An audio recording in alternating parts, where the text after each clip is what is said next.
Hey, we got Blue Jacket defenseman Erik Gudbranson in studio again. Eric! Yeah, Good to have you, man. I had to tell. Thanks for coming in, man. Thanks for having me. I just had to tell Eric, my little guy's a huge fan of his, and he had his jersey on yesterday. I go, hey, you going to meet Eric, your favorite player, tomorrow? Get your jersey. And he had a stick, and he's wearing his jersey all day. And then my wife tells me, probably like 9 last night, hey, Jake's got tests. He's got to go in early, so I can't drive him to meet Eric. And then I go, all right, and I go and tell him he's watching TV by himself, and I sit next to him. I go, hey, Jake, you can't go meet your favorite player tomorrow. And yeah. Well, grab your phone. We'll do a little video, Eric. Yeah. We'll run it back. I'm here for a little bit. Yeah. When do you go back north? Probably the end of May. End of May? Yeah, Okay, end of May. very good. So do you rent? Or No, we have a small cottage up there. I meant here. No, we bought our house did here you? as well. Okay. Yeah, first time ever, and it's right around the corner. Absolutely love this place. Yeah. So this is because you've been with a lot of teams. This is the first time you bought a house, huh? Yep. Really? It is. It's a good sign. It is a for good us. sign. Absolutely. Yeah. No, we love it here for sure. It was our show that put you over the top, wasn't it? It was. He's a fan Definitely favorite, was. this man Definitely is. was. Are you a golfer? All hockey players are good golfers. Yes, but I'm currently a golfer with 2 kids that are 3 and under. So it's hard to get out. Yeah. Yeah. Now, Muirfield, have you been? Yes, I've played there. Tomorrow's media day. I'm heading out tomorrow. I'm not going to play, though, and I think the weather's not going to cooperate. Is that the finest course you've ever been on? Because you've probably been on some good courses. Yeah, I've played some good courses. I haven't played enough good courses, to be honest with you. Right. I really haven't. It's a special day, isn't that it? was the first time. That was the first place where I've ever been caddied and walked through a course and stuff like that. And that was a cool experience. And that's I enjoyed intimidating, those caddies, when you're walking like that. But then by the end of the day, they help a ton. You know what? Those guys, for the amateur golfers, they obviously hand you a club and then cut the course in half so they can see where your ball lands. They don't have to walk like an extra mile and a half. And he just kept handing me my driver, which I love to retire. So he kept handing it to me and leaving, which was really good because I ended up striping the ball all day long. Yeah, they know, and when they have that local knowledge of the greens and stuff, they can save you a lot of strokes. And I don't know if it was him being lazy or him being like, he looked at me halfway through. I'm like, hey, man, this looks a little short. I think I can go through the fairway here. Sure. He's like, just hit it, and walked away from me. Some of those guys have been there for decades too, right? And and on media day, you play for free, and you're playing this world class. I mean, it's just incredible how impeccable the conditioning. Nice. It's a little intimidating, but all I ever did was tip the caddy huge because we're playing. You're not spending anything. You're so blessed to be on the course, and then some of the guys would shortchange the caddies. Yeah, and you put 6 beers in your bag. And Yeah. No, you drink the good whiskey afterwards. Yeah. Who's the best golfer on the team? Are there some guys that are really, Jody's really got good? pretty good game. Yeah, I've heard. Yeah, he hits when it Jack was here, he was. Was he? Sure. Yeah. He's a local kid, so he probably played the courses. Yeah, a bunch of he's times. pretty good. Who else? Off the top of my head, I think Curls is all right. I haven't played with him. Is there a guy on the team that has the hookup for everything? Like golfing, concerts, restaurants. Not a particular guy, no, but we do have. Do you remember Aaron Johnson? Yep. Yeah, he works for us now, and he's the guy with all of them. Oh, is he? Yep. He knows Columbus. Yep, Yeah. sure Back does. in the day, Kevin Deneen, good golfer. Oh yeah. I got some Kevin. He was my first coach in the NHL. Really? Yeah. At the great Panthers, guy. right? Yeah. Yeah, I Great got some guy. good off-the-air Kevin Deneen stories. Oh, I'd love to hear those. Yes, really I would good love to hear Deneen those. stories. I can't say on the air. Yeah, good dude. I've never met him, but I just have friends that he has 2 common friends that tell me stories. He And threw plus, me Jerry's under, got one. He threw me under the Yeah. bus with his wife, and I was happy to help. You took a bullet. It was all my fault, Eric, apparently. No, Kevin. Hey, you know, it's funny. I was thinking about this when you were coming in. So the first time you ever came in, you left the studio and immediately, like an hour later, you're at the Babcock press conference, right? Then the next time we have you in was the Yarmo press conference, like right after. Yeah. And I don't know what will happen today. I have no idea. Did you know when you came in studio that, hey, I had to leave the studio and go to the arena and do this?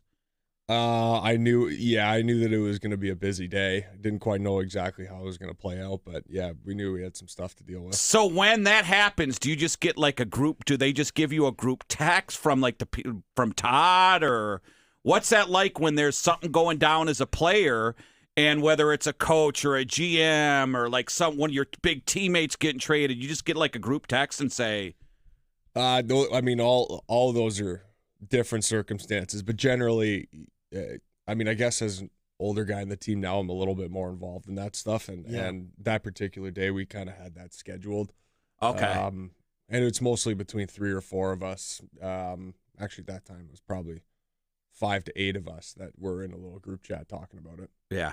Did it goof up, speaking honestly, did that beginning goof up kind of get you the bad start of because you had 2 weeks and then you had training camp. So it's not like he even coached a training camp or anything, right? I think I said this back then too. Like the timing of it was perfect from the team's end.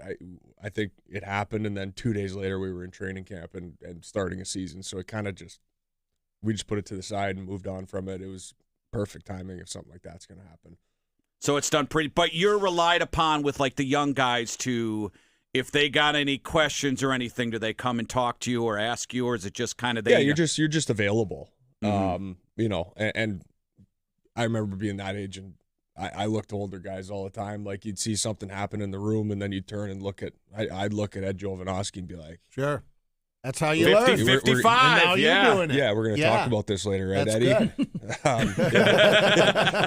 Good. So yeah, that's kind of how it works. Yeah, with the year, was there any? Because the fans are great.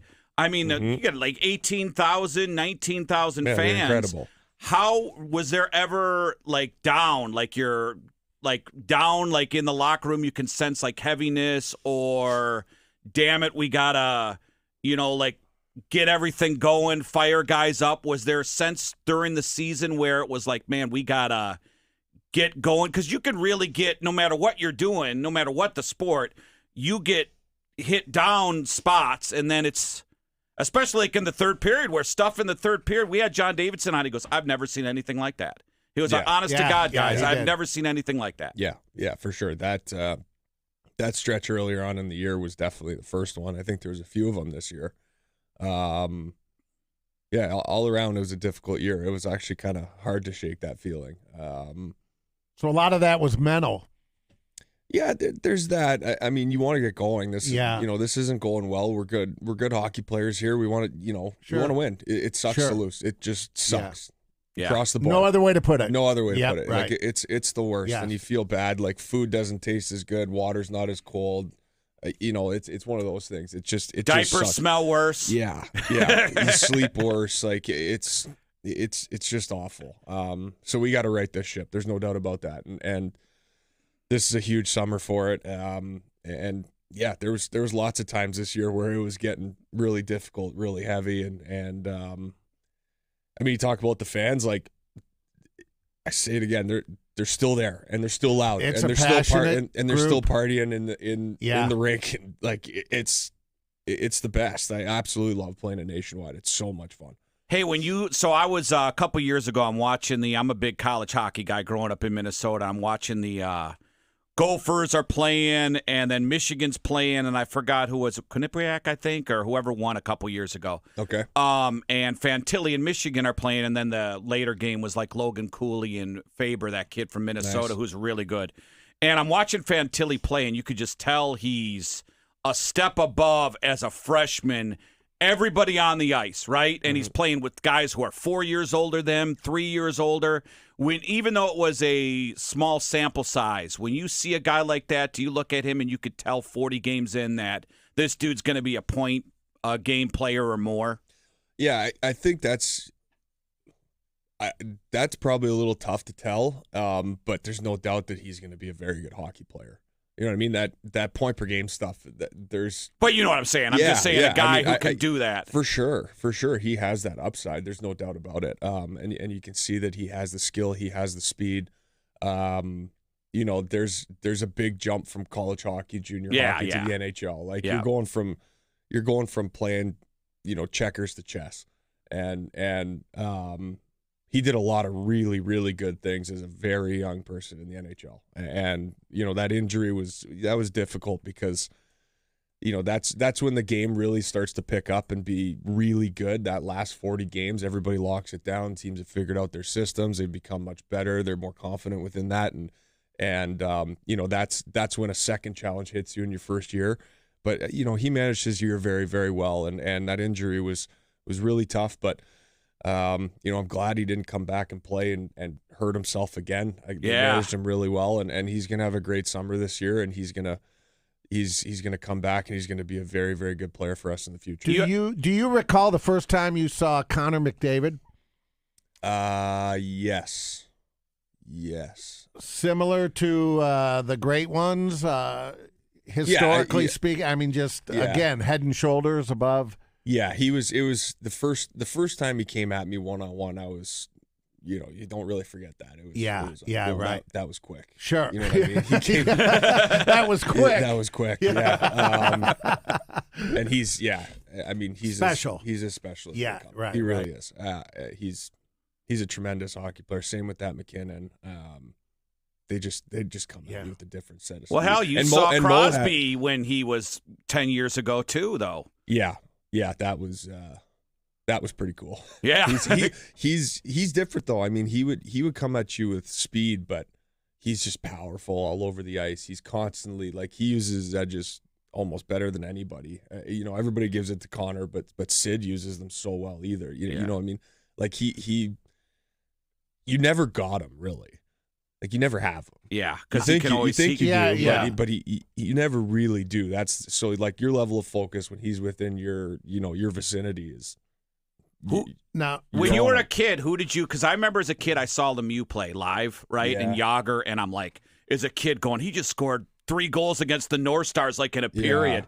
Did you ever, as a little kid, get to see Gretzky live or Mario or any of the? No, but the first one I saw was Steve Yzerman. Okay, yeah. And that was Stevie Y. And he picked up the puck. I was in Ottawa. We had tickets behind the net, and he picked up the puck behind the net. Back in the day, where the controlled regroups, he would stand behind the net. Center would come pick it up. Yeah. So he came back, picked it up, weaved through everybody, and ended up going short side shelf from the goal line, and I was like, who was that, Dad? Wow. That was the coolest thing I've ever seen.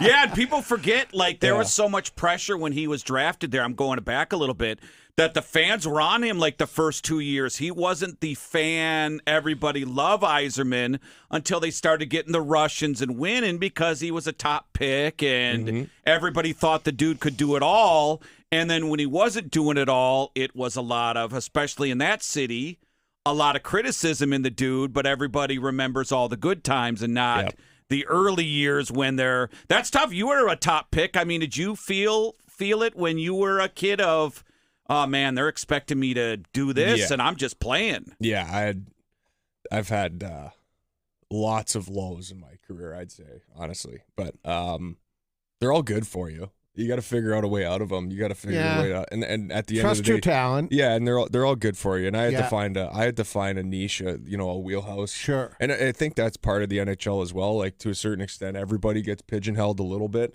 because everybody's so good and everybody has that ability to do lots of things. So I think at a certain point you do get pigeonholed a little bit. And you got to kind of get over that and then make yourself useful within what your job description is. What was the stat we were talking about? Was it Connor McDavid has some crazy off-the-hook stat? And then to put it in perspective, they said, but to call him Gretzky, he would have to do that for 18 consecutive years. Something That's like that. That's how great Wayne was. Yeah. And Torg skated with Wayne. Did he tell you that story? Yeah, no. I'll show you the pics. Yeah. Torg skated with him. I told you, I think it was me, the lead singer of Nickelback, and Gretzky. And Darren Pang was our goalie. Did. That's right. Panger was? Yeah, Panger was the goalie. He was a great guy. Yeah, just a great Panger. dude.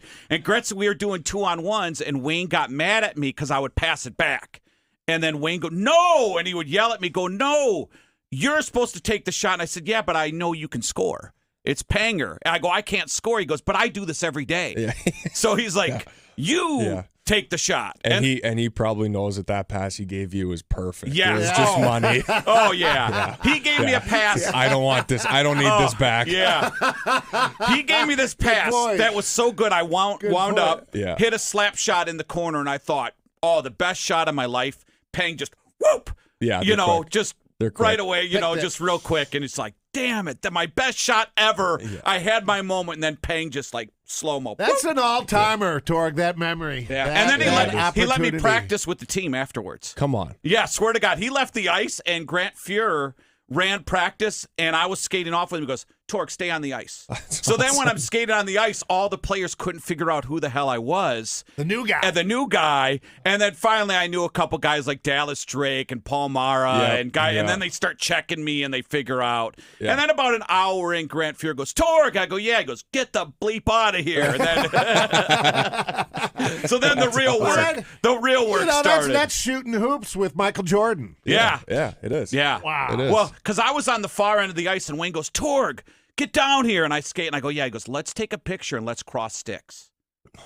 And then I go, and I got a picture of me and Gretzky cross the stick. That is But the thing about Wayne, though, is when he's on the ice, he's the most lively, excited guy. And then off the air, he's kind of like a little dry, and it's hard to kind of get to know him because the everywhere you go with the guy, people are of course all over him. So he's kind of like soft-spoken and a little...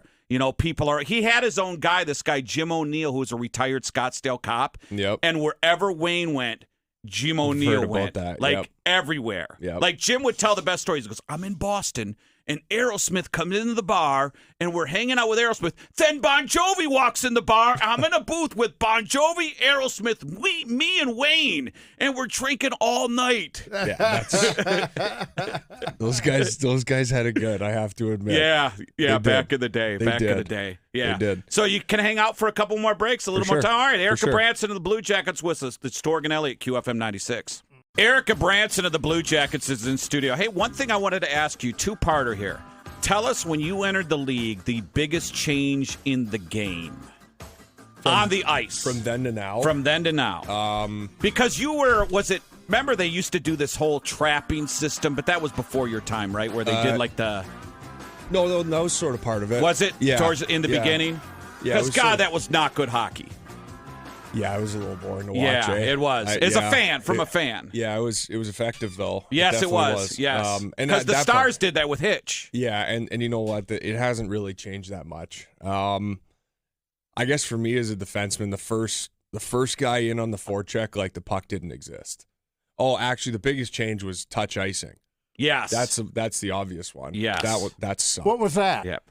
You had to race back and touch the puck if you wanted to ice it. Oh. Yeah, that was my first year, and then the lockout happened, and then we changed that, got rid of that, because Curtis Foster snapped his femur in half halfway through the year. Oh, the defenseman? Yeah. Yeah. I don't remember that. Poor guy. Man. Oh, yeah. Yeah, that sucked. No, there was honestly every third and fourth line on every team had guys that was like they asked you to fight. Yeah. Every night I got asked. Really? Every night, yeah. And I'm obviously a little bit bigger, so it was the obvious choice, but that probably wasn't happening to everybody. But that was a big one. What was the most? How many fights in a year? Like, have you counted like 15? I've had 8 or 9 or something like that. Yeah. How many this past year? 4, I think. Okay. Are there unwritten rules when you fight where you know it's going to be fair or may the best man win, and then there's other times when somebody just loses it, and then all bets are off? For sure. I'd say like once you fall, the fight's done. You know, if the guy's sitting there and he's in between you and the ice and he's not wearing a helmet, you're not hitting him so he can whack his head off the ice. Yeah, right. I'd be pissed if I got hit in that spot. Right. Because you see the guys, they even fist bump sometimes before they go. Yeah, you know, where it's agreed upon. We're going to go. And now sometimes guys know social media's on them. Yeah. And they'll be at the face-off circle, and they'll go, you want to go? And then the next thing you know, it's on TikTok. Yeah. Yeah. I mean, and that part's never changed. Yeah. I mean, it's on camera now, and it's trending. Now you see it. Yeah. Because you get a lot less of the prearranged fights, though, now. Because before, coaches would take a line and see a guy on the ice, and then all right, like you said, third, fourth line. Yeah. Let's do this. Yep. Yeah. You know, I think I had a guy by the name of Chris Barch on my team my first year, and I think he fought 25 times. Wow. And that was Barchi was a monster too. This guy took his shirt off my first year. I was like, "What's that?" Like a superhero. Yeah. Now, what about in the locker room? Because I'll tell you a quick story. When I was covering the Coyotes and working for him, there was this guy, Chris Kalanos.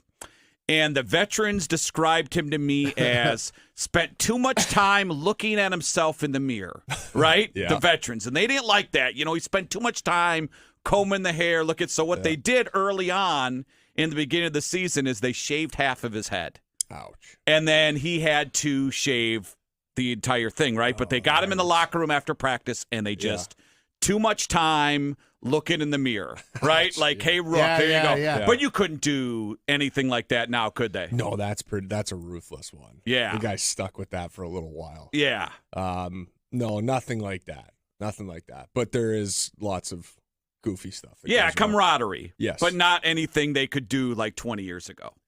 No, I mean, some of them have stuck around. Like, you just cut a guy's laces and make sure it looks perfect. So as he's tying them up before practice, he gets to the end and notices it's snapped in half. He's got to redo it. That one's good. The cup of ice under the helmet, a cup of ice and water. So the way our helmets are set up in our stalls, you can kind of see them. You've seen the dressing room. You hide a cup of ice under that so he's not paying attention, pulls his helmet off, and whack, gets smoked. Who's the best practical joker? Is there a guy who's good at that? You know what? The equipment guys are the best. Oh, are they? Oh, yeah. They know that room through and through, like way better than us. Those guys are the best. Yeah. I was always shocked. I lived in South Florida for a while. The amount of over 40 leagues, and then it's over 50 leagues, and you're not supposed to check or fight. But there's always that guy that grew up in Buffalo or something. And I knew a lot of guys that played in those leagues. It was crazy how competitive it was. I played in those leagues in Phoenix. It's insane. Yeah. Because you can get away with so much stuff. There's only one ref. I used to do it. I used to play men's league every summer. It was so much fun. Really? Yeah, when I lived in Ottawa, I'd play center just for fun with my buddies, and I had to stop because I was going to be the guy getting in a scrap.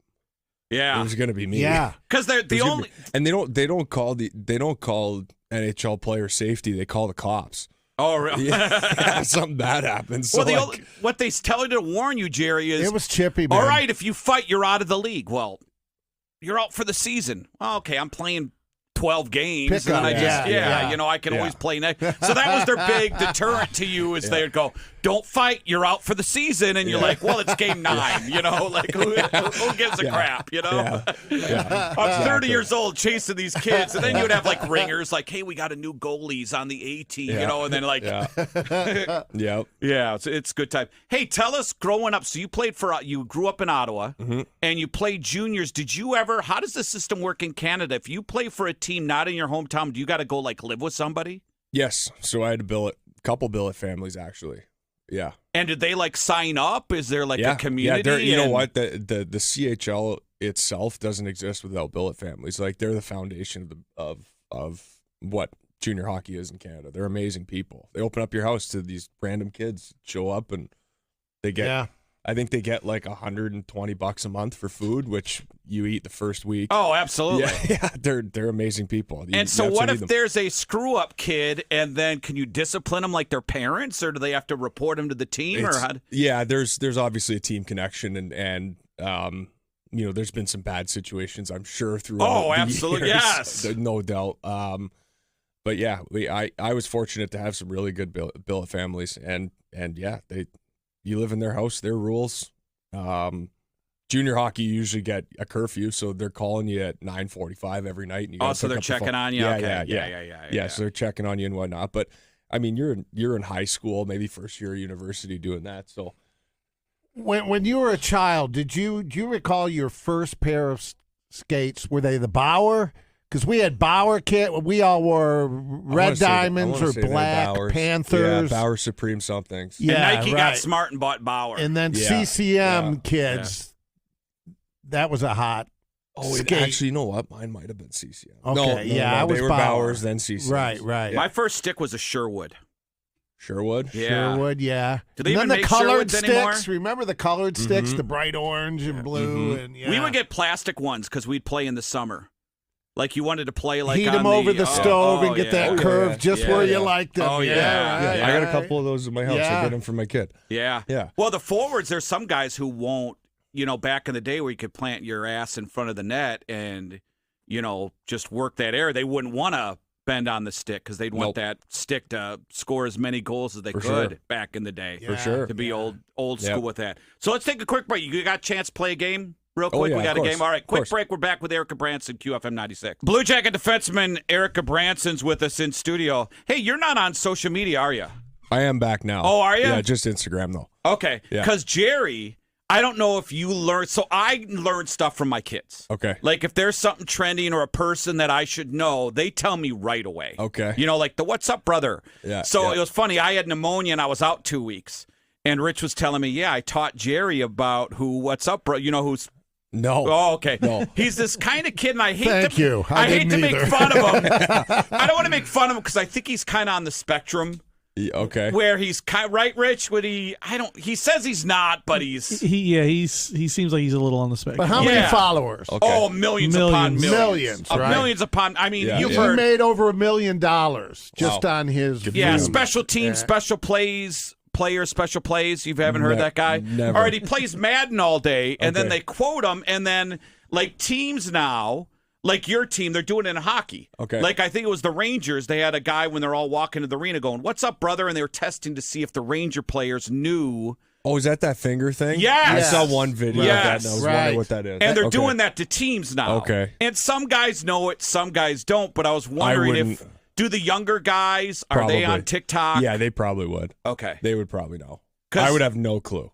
Because in an NBA locker room, I was told this by a guy who covers a team, that right after a game, a lot of players will go on social media to see what people are saying about them. So do guys on the Blue Jackets, you don't have to give names, but do they hit social media? Are they? I honestly... complete disclosure, I wouldn't even know. Like my brain's not good there. For you. Yeah. I think that's good, smart. I took 3 years off of social media. I turned it off. I said I was going to do it for a week, and it ended up going about 3.5 years. Good for you. And then I just turned it on again this year, and it's been fine. I know how to manage it better, but it was a problem for me. Like I would look. I knew it was going on in the back, and that messed with my head. I turned it off. I'm like, I don't exist on this thing. This isn't happening anymore. And it worked out really well. So I didn't have it then. I still go in the dressing room. I take my shirt off, get changed, and throw different stuff on and go do something else. Like I don't hang out in that room really. Well, it could upset you too if guys are obsessing over what people say about him. You got a big game. You're pissed after the game, and then you got to read that, and then you obsess over that. Yeah, just stay off. Kevin Durant admitted he created a burner account. The to NBA guys people. are really into social media. I could see that. Yeah, I can see guys doing that, and I don't think that's the right way of going about it. Like, no, like you can't please everybody. There's drama. There's always someone who's going to be pissed off. A lot of drama. It's just the way it is. Truth be told, when people do it to us, I love it. It's my favorite. When I get hit. Oh yeah, because we're in your head. It's different for you. Yeah, see, because you're playing a game. But then there's some guys who think like that also. You know what I mean? Really? Yeah. Oh, yeah, for sure. I'm not one of them. I admit defeat. Like it bugs me. Okay. So I just stay away from it. It kind of for me. It's like, oh my God, I'm just in love. I just absolutely love it. Now, you're taking part of your day to talk about me. I just love it because I'm in your head. Yeah, perfect. Yeah, good not for you. No, no, just gonna go home. Yeah, pretend it doesn't exist. All right, let's play. We do a game, and this time we wanted to switch it up. Okay, so we're gonna play you a clip that's sped up of a song. And we're going to give you like 10 seconds, and you should know the song. Okay. All right? You get – wait a minute. Yeah, we need headphones. Get you some headphones. Okay. All right. Here, Jerry, okay. All right. I have like poison ivy. You don't want my disease headphones. Yeah. Oh, dude, you should – look at that. That is disgusting. How'd you get that? I just got a big yard and just mowing the yard and not paying attention. And that got you good. Oh, God, both sides. Oh. Yeah. Ow. Yeah. It keeps people away from me, though. All right, you ready? Go ahead, Rich. There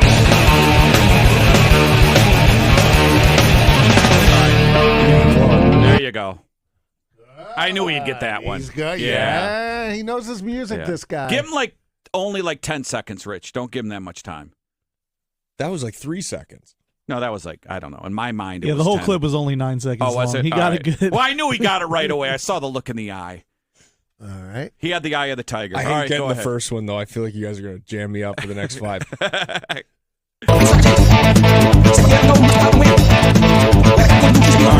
Oh, my God. I know it, too. I'm not getting it. What is it? Aerosmith, Sweet Emotion.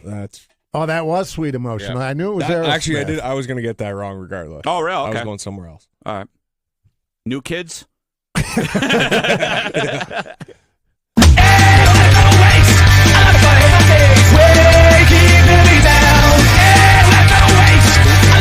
All right. Oh, my God. What's the name of this song? I come in here too early. He knew the I know. food. That's why I He wanted knew to the kind of food. give you. We'll give you one. We'll give you a half. You might not get that one. I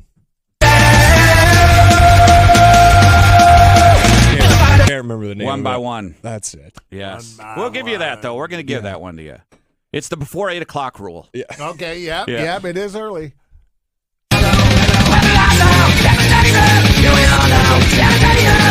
you go. No denying that one. Nope. Did you get the one, Rich, I told you you're probably not familiar with? I think so. Okay.